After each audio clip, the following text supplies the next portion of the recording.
Krishna is represented in the Indian traditions in many ways, but with some common features. His iconography typically depicts him with black, dark, or blue skin, like Vishnu. However, ancient and medieval reliefs and stone-based arts depict him in the natural color of the material out of which he is formed, both in India and in Southeast Asia. In some texts, his skin is poetically described as the color of jambul, jamun, a purple-colored fruit. Krishna is often depicted wearing a peacock feather wreath or crown, and playing the bansuri, Indian flute. In this form, he is usually shown standing with one leg bent in front of the other in the Tribhanga posture. He is sometimes accompanied by cows or a calf, which symbolize the divine herdsman Govinda. Alternatively, he is shown as a romantic young boy with the gopis, milkmaids, often making music or playing pranks. In other icons, he is a part of battlefield scenes of the epic Mahabharata. He is shown as a charioteer, notably when he is addressing the Pandava prince Arjuna, symbolically reflecting the events that led to the Bhagavad Gita, a scripture of Hinduism. In these popular depictions, Krishna appears in the front as the charioteer, either as a counsel listening to Arjuna, or as the driver of the chariot, while Arjuna aims his arrows in the battlefield of Kurukshetra. Alternate icons of Krishna show him as a baby, Bala Krishna, the child Krishna, a toddler crawling on his hands and knees, a dancing child, or an innocent-looking child playfully stealing or consuming butter, Makhan Chaya, holding Laddu in his hand, Laddu Gopal, or as a cosmic infant sucking his toe while floating on a banyan leaf during the Pralaya, the cosmic dissolution, observed by sage Markandeya. Regional variations in the iconography of Krishna are seen in his different forms, such as Jagannatha in Odisha, Vithoba in Maharashtra, Srinathi in Rajasthan and Guruvayurappan in Kerala. Guidelines for the preparation of Krishna icons in design and architecture are described in medieval-era Sanskrit texts on Hindu temple arts such as Vaikhanasa Agama, Vishnu Dharmatara, Brihat Samhita, and Agni Purana. Similarly, early medieval-era Tamil texts also contain guidelines for sculpting Krishna and Rukmini. Several statues made according to these guidelines are in the collections of the Government Museum, Chennai. Krishna iconography forms an important element in the figural sculpture on 17th to 19th century terracotta temples of Bengal. In many temples, the stories of Krishna are depicted on a long series of narrow panels along the base of the facade. In other temples, the important Krishna Lila episodes are depicted on large brick panels above the entrance arches or on the walls surrounding the entrance. In the Krishna Charitas, Krishna is born to Devaki and her husband, Vasudeva, of the Yadava clan in Mathura. Devaki's brother is a tyrant named Kamsa. At Devaki's wedding, according to Puranic legends, Kamsa is told by fortune tellers that a child of Devaki would kill him. Sometimes, it is depicted as an Akashvani announcing Kamsa's death. Kamsa arranges to kill all of Devaki's children. When Krishna is born, Vasudeva secretly carries the infant Krishna away across the Yamuna and exchanges him with Yashoda's daughter. When Kamsa tries to kill the newborn, the exchanged baby appears as the Hindu goddess Yogamaya, warning him that his death has arrived in his kingdom and then disappears, according to the legends in the Puranas. Krishna grows up with Nanda and his wife, Yashoda, near modern-day Mathura. Two of Krishna's siblings also survive, namely Balarama and Subhadra, according to these legends. The day of the birth of Krishna is celebrated as Krishna Janmashtami. The legends of Krishna's childhood and youth describe him as a cowherder, a mischievous boy whose pranks earn him the nickname Makhan Chaya, butter thief, and a protector who steals the hearts of the people in both Gokul and Vrindavana. The texts state, for example, that Krishna lifts the Govardhana hill to protect the inhabitants of Vrindavana from devastating rains and floods. Other legends describe him as an enchanter and playful lover of the gopis, milkmaids, to Vrindavana, especially Radha. These metaphor-filled love stories are known as the Rasa Lila and were romanticized in the poetry of Jayadeva, author of the Gita Govinda. They are also central to the development of the Krishna Bhakti traditions worshipping Radha Krishna. Krishna's childhood illustrates the Hindu concept of Lila, playing for fun and enjoyment and not for sport or gain.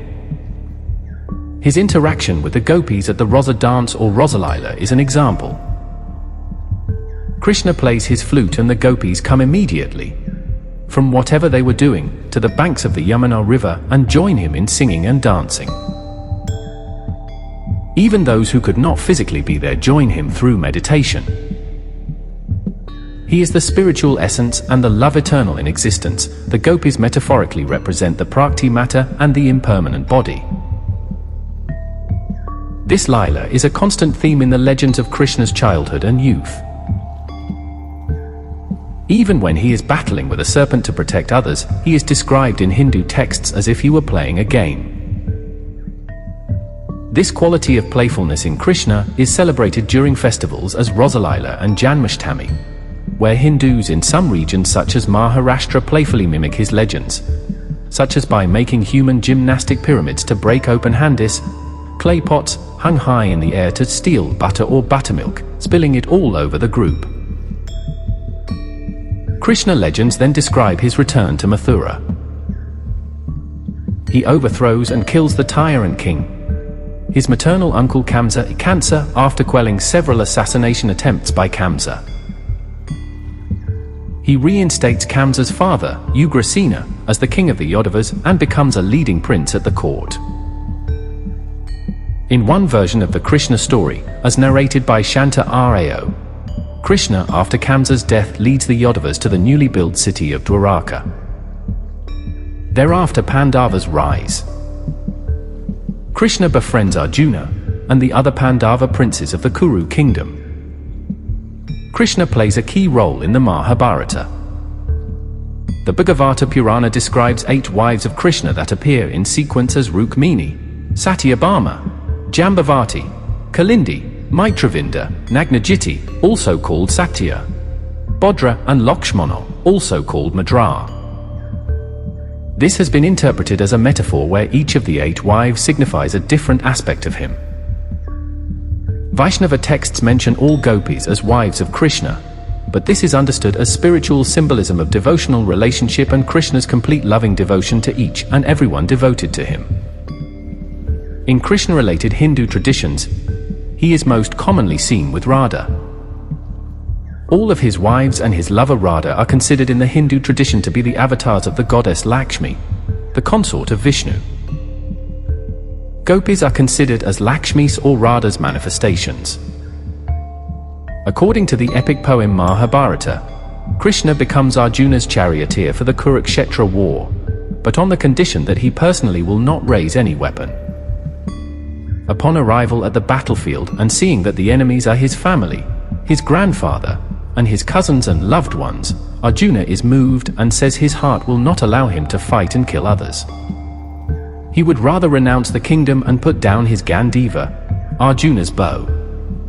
Krishna then advises him about the nature of life, ethics, and morality when one is faced with a war between good and evil, the impermanence of matter, the permanence of the soul and the good, duties and responsibilities, the nature of true peace and bliss, and the different types of yoga to reach this state of bliss and inner liberation.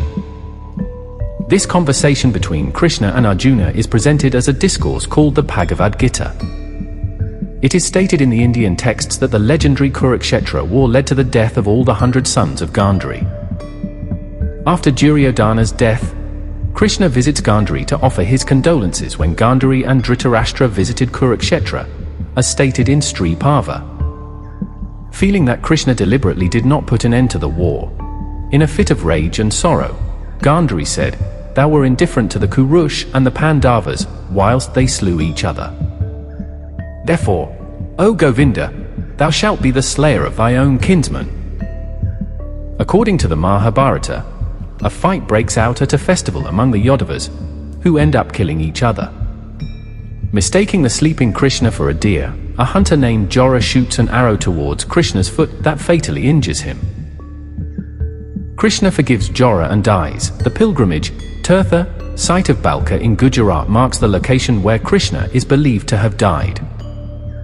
It is also known as Dihot Saga, states Diana L. Yek, a term that literally means the place where Krishna gave up his body. The Bhagavata Purana in Book 11, Chapter 31 states that after his death, Krishna returned to his transcendent abode directly because of his yogic concentration. Waiting gods such as Brahma and Indra were unable to trace the path Krishna took to leave his human incarnation and return to his abode. The date of Krishna's birth is celebrated every year as Janmashtami. A child, a brother, a charioteer, a warrior, a disciple, a guru, a cowherd, a messenger, the beloved of the gopis.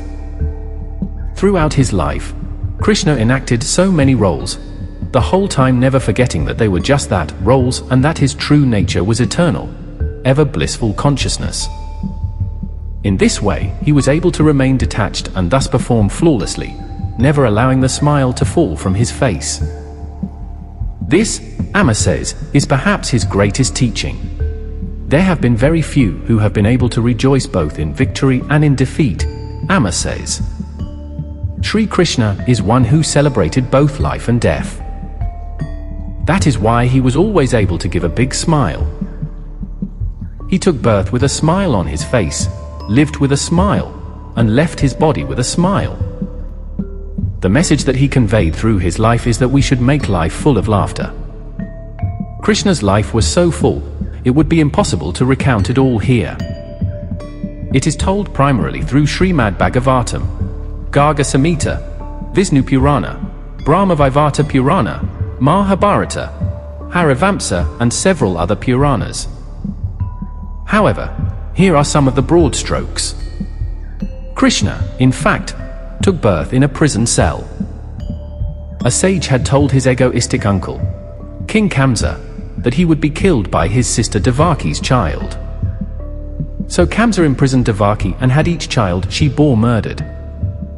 However, Devaki and her husband, Vasudeva, finally were able to sneak one child off to safety. This was Sri Krishna. They sent Krishna off to Vraja, where he was raised by a foster mother, Yasoda. It was in Vrindavan, one of the villages of Vraja, that Krishna won the hearts of the gopis, the cowherds of the village. By spending all his time with the gopis of Vrindavan, playing with them, joking with them, stealing their butter and milk, etc., what he actually was doing was stealing their hearts, Amma says. It is from this that Krishna was given the name Chitakora, one who steals the mind. Kamsa sent many assassins to kill Krishna, but none of them were able to do so. And in the end, Krishna returned to Mathura and killed Kamsa, restoring Dharma to the land. In fact, Krishna never returned to Vrindavan. The pain of separation was unbearable for the gopis. It drove their minds into a fever pitch, wherein their every thought was of Krishna. Through this, their minds were purified, and they slowly became able to see their beloved in all things, in the trees, in the rivers, in the mountains, in the sky, in all people and animals, even in their own selves. This was the realization that Krishna had intended to bring about within them from the very beginning. The devotional fervor Krishna created in the gopis is perhaps best exemplified by the Rasalila dance, wherein each of hundreds of gopis perceived the 8-year-old Krishna to be dancing with them alone. Amma says, the Rasalila did not take place on the ordinary plane of the senses, the way people today interpret it. During the Rasalila, the gopis experienced the beatitude of the Jivatma merging in the Paramatma. Because of their divine love, the Lord appeared to each of the gopis. With his power, he blessed each gopi with a vision of the self. Radha is said to have been the most devoted of the gopis. Theirs was the highest love, a love to inspire mankind forward on the path to God.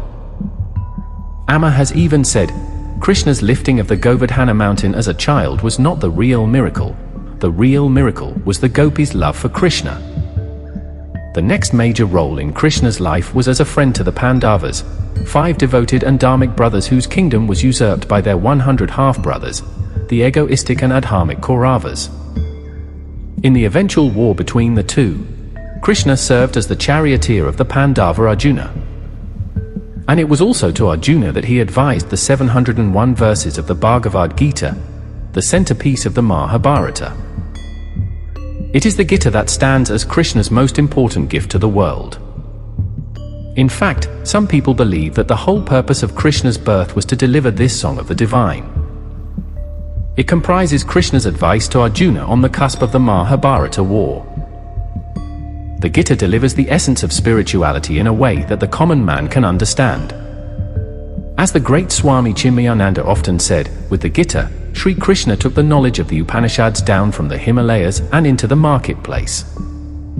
Here was a true handbook for life delivered by the Lord himself. Amma herself says, one studies the Gita to become Krishna. Lord Krishna's teachings are suitable for everyone, Amma says. He didn't come just for the sake of a particular section of society. He showed everyone, even prostitutes, robbers and murderers, the path towards spiritual progress. He urges us to live according to our true Dharma, to remain steadfast in it, and thus advance in life toward the ultimate goal. Thanks for listening. Please subscribe to our YouTube channel. We drop a new video every Sunday at 6 p.m. Stay connected and keep supporting.